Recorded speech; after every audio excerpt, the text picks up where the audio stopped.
So the main thing about this episode of Raw was records were meant to be broken. Well, certain records anyway. Because that was the basic thing of the night. You know, you got the New Day opening the show. Basically, they had to get past a couple of obstacles in order to becoming the longest reigning WWE Tag Team Champions ever. Now, they're already the longest reigning WWE Tag Team Champions, but they're trying to erase the Tag Team Champions from the past titles. The past titles, even though they were kind of merged together and stuff like that. But anyway, yeah, Demolition held that record. Until New Day goes on and says that, yeah, they're about to make history and this is a big night for them. Yeah. And it's a triple threat match. That was announced last week. You had Cesaro and Sheamus and Anderson and Gallows versus the New Day in the triple threat style rules. Now, okay, the New Day actually fucking wins. And I was like, okay, I knew that was kind of coming because I didn't see the New Day losing it up to this point. I just didn't. Even though I thought that their reign should have came to an end a long time ago, now that they have the record, or do they, their title reign is going to come to a brief... They're going to come to an end very, very soon. Even though I don't think they should take them off of them right away just because they got the record. Maybe they should hold it for like a month or two more. But I'm not sure who can they fend off at this point. But anyway, after they fucking win through some questionable tactics, I mean, Kofi hits the Truffle of Paradise on Sheamus, and Cesaro is trying to get in the ring. It was kind of... I like the way that Sheamus and Cesaro did their it was kind of like the heart attack. Cesaro held up and Sheamus did the bro kick. I was like, oh, that was pretty cool. That was pretty interesting. Yeah. That was all right. But anyway,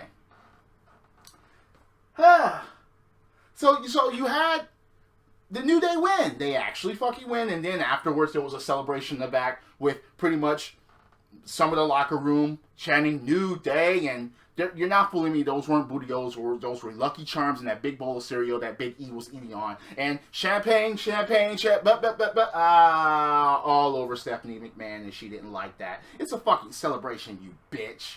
Come on. Okay, that's like, if Hulk Hogan would have celebrated with the world title right after he won it, and Andre dump champagne on Hulk Hogan. If Hogan would have gotten pissed at that, it's like, come on. It's a celebration. Alright? You know damn well celebrations like that, like New Year's parties or things like that, motherfuckers, pop corks of champagne and champagne gets all over the place. That's just the way it is. But Stephanie gets pissed, screams, fucking throws her tantrum, and cereal goes everywhere and she storms off. Come on. Anyway, Braun Strowman versus Curtis Axel. Are you serious? Look, again, either put Braun Strowman against Roman Reigns and have him take that U.S. belt or nothing. Or have Braun Strowman go against Big Show and let them two giants collide and take each other out for fucking months. But Braun Strowman is nothing here. He's not convincing me. And fucking Curtis Axel, the son of Mr. Perfect, the grandson of Larry the Axe Hennig, should be more than this. He does have the fucking skills. He just doesn't have the correct gimmick. He doesn't have the correct standpoint. It sucks because Curtis Axel, he could have been something if he would have been fucking booked correctly. It's just a damn shame. Yeah, so Strowman wins that one. Duh. So, you had Braun Strowman gets interviewed after the match by Brian Saxton, and it is like, okay, yeah, Foley is protecting Sami Zayn, and he should be. So Sami Zayn is like, no, look, he wants Braun Strowman, and Mick Foley's like, no, yeah, the wash, rinse, repeat shit from weeks and weeks and weeks before. So, Sami Zayn was like, alright, if you won't give me this opportunity, then maybe I should give SmackDown a call. And Mick Foley was like, is that what you want to do? I could call Daniel Bryan right now. So, trade? Yeah, okay, fine. Let some trading begin. Because WWE needs to do that shit. The rosters are such fucking mismatch, it's ridiculous. There's no opportunities for new fucking feuds because the rosters are congested on both sides. They need some trading. They need that done. And they need to do that shit soon. But anyway, I was like, all right, if you're gonna, all right, trade, fine. Arya Daivari and Lindsay Dorado, their match went to no contest because Jack Gallagher, the third VOD villain, came out and he basically announced that he was going to interfere in the match, and he interferes in the match. I thought that was kind of funny.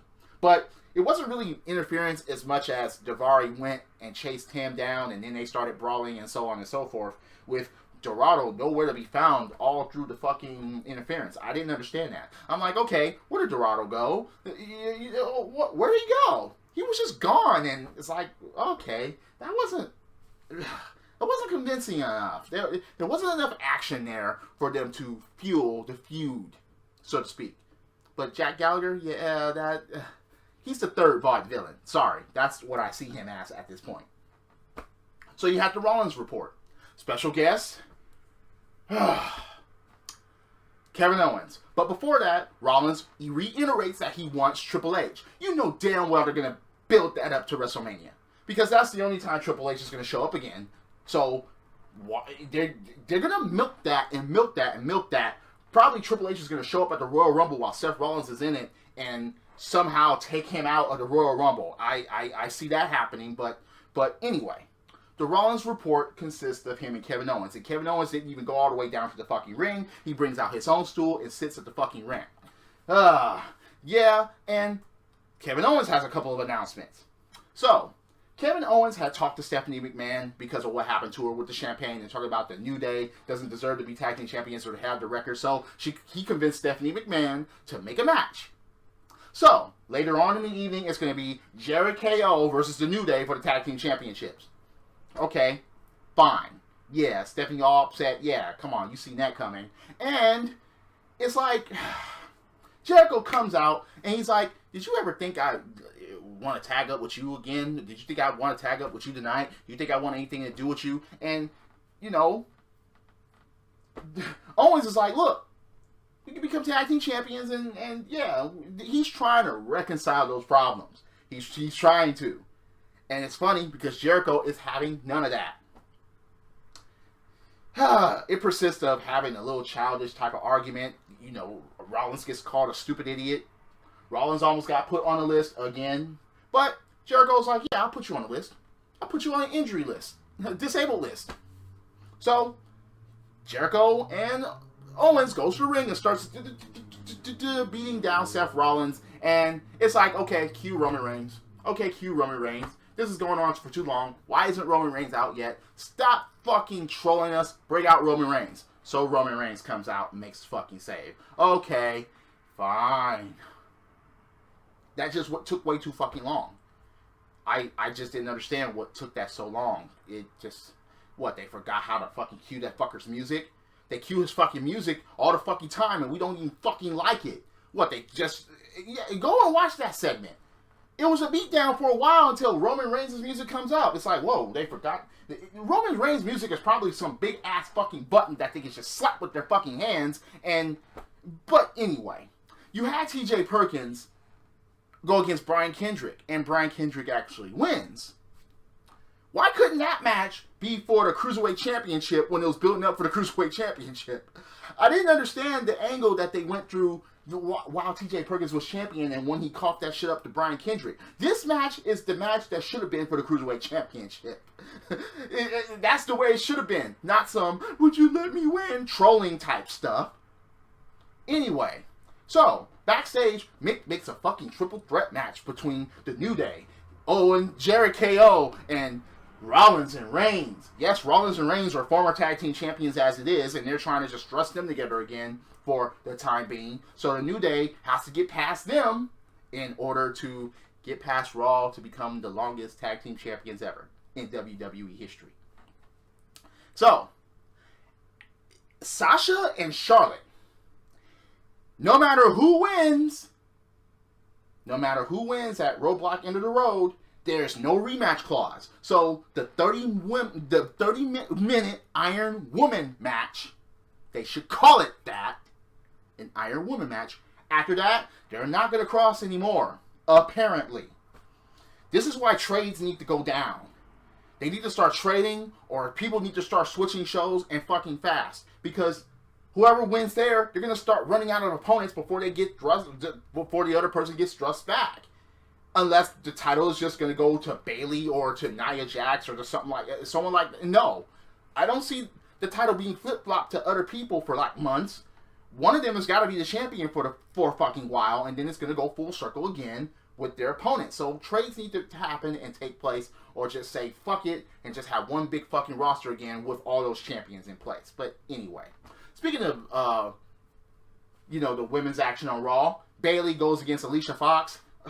This is what I mean. They're running out of shit to do. They're running out of opponents, and they're running out of people to throw against each other for contingency. It's just like, look. Anyway, poor Alicia. Just poor Alicia. Bayley wins. Anybody see that coming? Come on. Speaking of which, Lana and Rusev.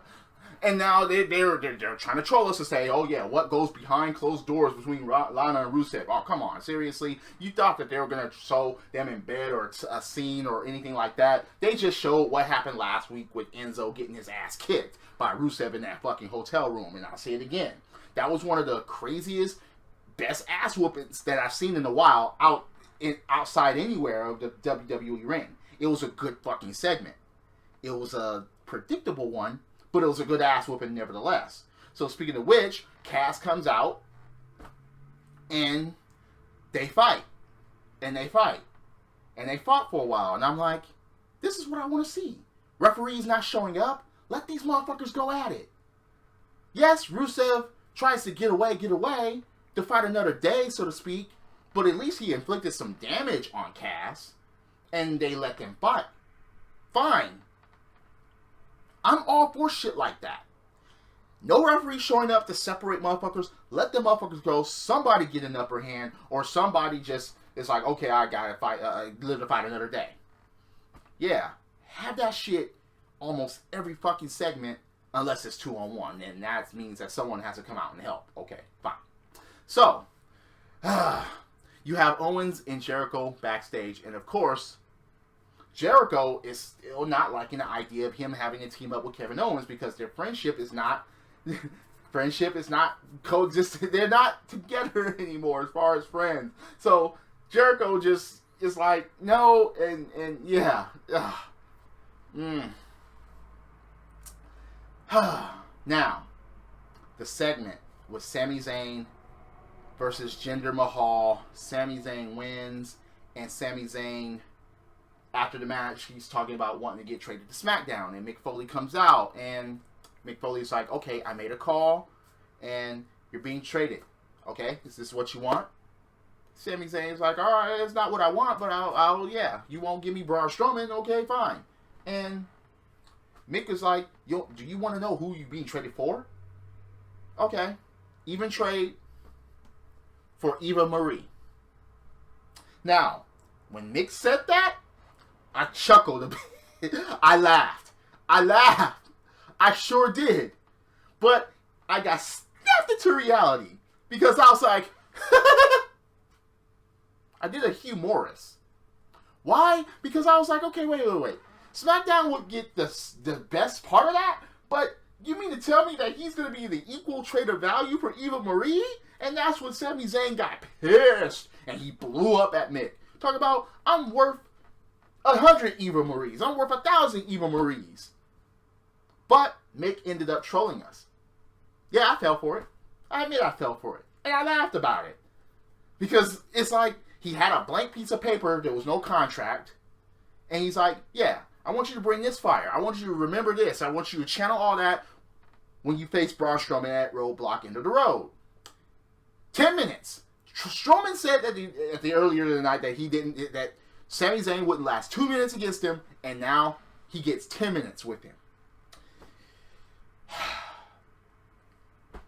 10 minutes with Braun Strowman. A 10-minute match. Time limit. Okay, at a pay-per-view. Okay, fine. So, final match of the night, you get the New Day versus Seth and Roman and Jericho. It was a nice triple threat match. It was. They even had a big clusterfuck spot where they usually do, when as far as motherfuckers on the top rope, and then you got motherfuckers powerbombing motherfuckers on the top rope. Yeah, all of the match was pretty cool. Xavier Woods was in the match instead of Kofi Kingston. That was kind of the scary part. But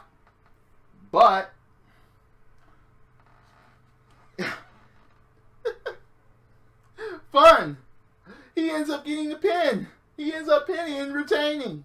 Nice. The New Day actually survives and they win. But the funniest thing about it was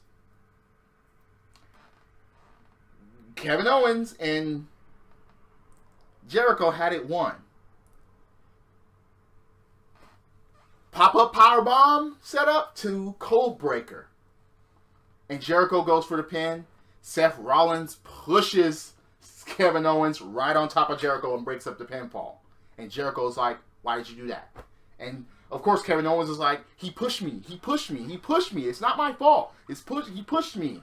Yes, come on. Are they going to show a replay to you, Jericho? Yeah, he got pushed on you. But it was comedy. Jericho and Owens. They were that close. And then, pedigree, bam. And Xavier Woods, with presence of mind, makes the cover. 1, 2, 3. So, New Day will be the longest reigning tag team champions in WWE history. They toppled Demolition's record. Congratulations to the New Day. And like I say, they shouldn't cough up the belts immediately. I don't even think they have an opponent at Roadblock at this time. But maybe a team from NXT can come up and take the belts off of them, since they won't let Anderson and Gallows do it. They didn't let Sheamus and Cesaro do it. They didn't even let 2 former members of the Shield fucking do it. You know, damn. They didn't let Jericho do it. They better not let the Shining Stars do it. No, just no. But after that, yeah, Jericho and Owens argue. Jericho's like, it's over, and Jericho leaves. Roman Reigns spares Kevin Owens and holds up both U.S. and Universal titles. That shit better not come to pass at Roadblock in the road. I'm just saying that right now. That was Raw. And look, there was a roller coaster ride, but it's still, lick the barrel of dicks. There hasn't been the killer thing that happened at Raw for a long time, as far as taking place for at least half of the fucking show. You had most of the matches that took place, like, okay, fine, yeah, you had the whole New Day thing. The New Day surpassing Demolition, that was basically the thought of the night. It was, because you didn't think they were going to pull it off, especially with all the obstacles thrown in front of them. Sami Zayn and Mick Foley's segment, that was kind of powerful. I actually fucking liked that, and the trolling that they did. A trade for Eva Marie. No. But everything else is like, Bayley versus Alicia? No. Strowman versus Curtis Axel? Are you kidding me? You gotta do better than that. You gotta do way better than that. But congratulations to the New Day. I hope Sami Zayn, they do something with him now. Please, WWE. Please. Just please. Drop kicks, body slams, throwing motherfuckers over the top rope, both feet hitting the floor. Yes, I'm a wrestling fan. This is the theme, and I'll see you later. Credits.